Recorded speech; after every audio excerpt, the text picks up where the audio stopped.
Hey everyone, welcome to this Explainer.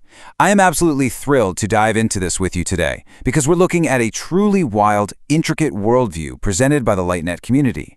We're going to unpack a massive central conflict detailed in our source material today, an epic existential clash between artificial, synthetic control on one side and organic, spiritual evolution on the other.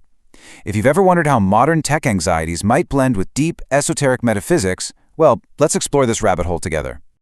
Section 1. The Crossroads of 2026. Two Diverging Paths for Humanity. The overarching premise of these sources is that humanity is rapidly approaching a pivotal, existential crossroads. The texts suggest a shadow force, what they call the intervention or the simulation architect, is actively trying to steer humanity down a highly artificial path. To really grasp where they're coming from, we have to look at this strict dichotomy they've mapped out. On one side, you have synthetic control. The sources view basically everything artificial, whether it's AI, 6G networks, or even synthetic supplement dyes, as tools of a restrictive, simulated matrix that's designed to harvest human energy. On the exact opposite side, you have organic ascension.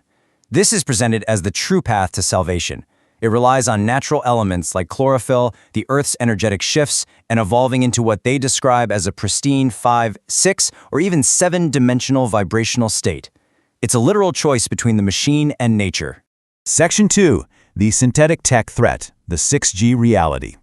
So, while most of the world is just getting used to having 5G on their phones, the sources are already sounding a massive alarm about the impending 2030 rollout of 6G telecommunications. Now, what's really interesting about this slide is how the text actually grounds its esoteric warnings in reported laboratory findings. The sources impartially point out that 6G will operate on the terahertz band, which is a frequency human bodies just haven't lived in its scale. They cite lab studies on human neural stem cells exposed to this specific radiation, claiming it triggers severe biological warning signals. We're talking DNA damage, genomic instability, and mitochondrial dysfunction. The source argues that we're basically preparing to blanket entire cities in this frequency without proper long-term human testing. But it turns out the health warnings are kind of just the tip of the iceberg. Imagine your own home or office for a second. The sources point to technical standards that allow for through-wall sensing. This means using network signals to detect human bodies inside buildings without any cameras at all. On top of that, they assert that 6G is intentionally engineered as this underlying infrastructure layer, specifically designed to carry the massive data loads required for AI brain chips, literally connecting human neural tissue directly to machine intelligence. It's essentially transforming our everyday environment into a pervasive, invisible surveillance state. Which brings us to a really profound philosophical warning from the text. When you combine terahertz radiation, through-wall sensing, and neural interfaces, the sources argue you're looking at a civilization that literally no longer treats the human being as sacred. Instead, the physical body is just treated as hardware. And to quote the text directly, it views consciousness as data waiting to be harvested. It's a pretty chilling summary of how they view this synthetic agenda. Section 3. AI Pulping Human History, the Quest for Clean Data. We're pivoting now to a threat that sounds like it's straight out of a dystopian sci-fi novel, but it's focused on something incredibly tangible: physical, printed books, and exactly how artificial intelligence is treating them right now. To understand why AI companies want our physical books, we have to define a term the text uses called model collapse. So for years, AI just swallowed the open internet. But now, the web is flooded with AI-generated text. When an AI model trains on the output of other AI models, it starts to rot from the inside. It's basically digital inbreeding. The results get more and more degraded and nonsensical. To cure this model collapse, AI companies desperately need what they call clean data, structurally sound text written by actual humans before the machines turned on. And where is that text? Sitting in printed books.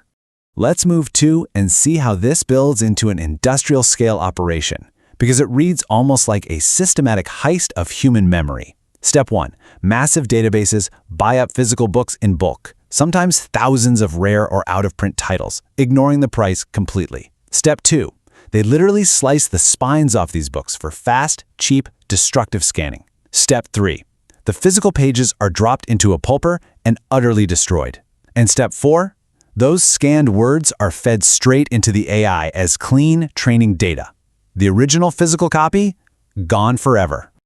This quote from the sources really punctuates the grim reality of this process. The text points out that the oldest move in historical conquest is to burn the library. By destroying the original physical copies and absorbing them into a black box AI model, actual human memory is being replaced with a machine's paraphrase. If the original source of truth is pulped, the AI's filtered, synthesized version becomes the absolute only record left. Section 4. The Earth's Soul Exchange, Gaia to Avalonia.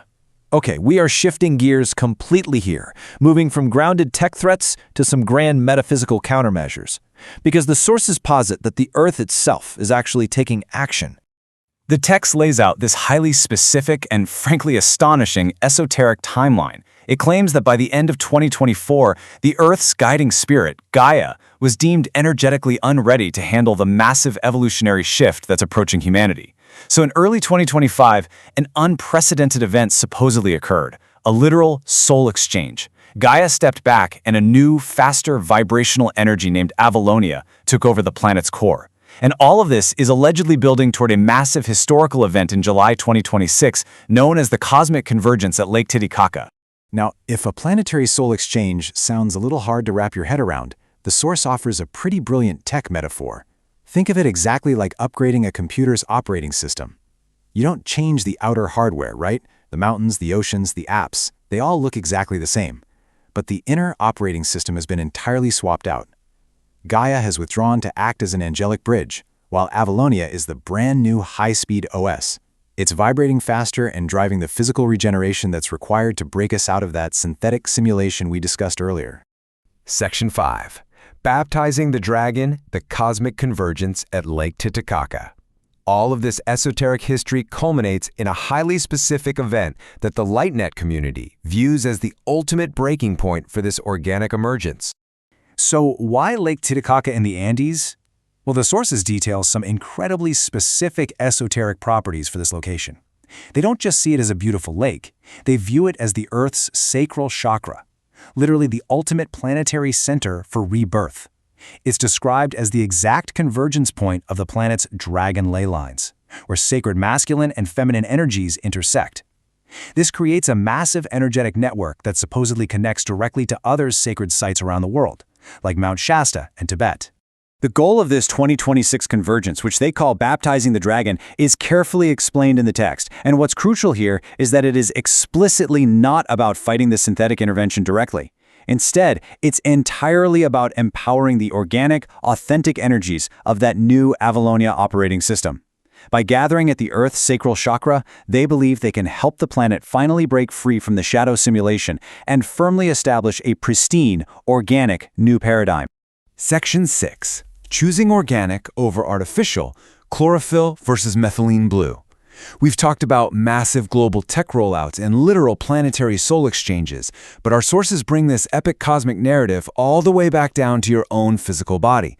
They frame this cosmic battle as a daily, personal choice, trickling all the way down to the longevity supplements people are taking right now. And this brilliantly illustrates their macro philosophy on a micro scale.